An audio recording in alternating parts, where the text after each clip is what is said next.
সমস্যা নাই, পানি এতটাও না, পানি দিয়ে অনেকখানি। ওই মামা পানি কি পুরোটা? হ্যাঁ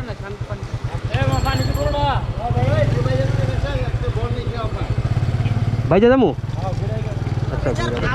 হ্যাঁ এইখানে দেখেন লেখাই আছে। হ্যাঁ রিজার্ভে মানে হলো এটা শেষ, এরপরে কিন্তু তেল শেষ হয়ে যাবে, তারপরে আর কোনো টাঙ্কি নাই। মোটরসাইকেলে দুই ধরনের টাঙ্কি থাকে, একটা অন, রিজার্ভ। রিজার্ভটা হলো লাস্ট, তারপরে আর নাই। তার মানে আমার উপর দিয়ে রাখতে হবে। হ্যাঁ যখন তেলটা ভরবেন তখন উপরে দিয়ে দিবেন। আবার যখন উপরে থাকা অবস্থায় যখন তেলটা শেষ হয়ে যাবে, যখন গাড়ি ধাক্কাইতেছে তখন নিচে দিবেন, দেখবেন যে চলবে। কিন্তু তারপরে আর কিন্তু চলবে না এখন যদি তেল শেষ হয়ে যায় নিচে থাকা অবস্থায়।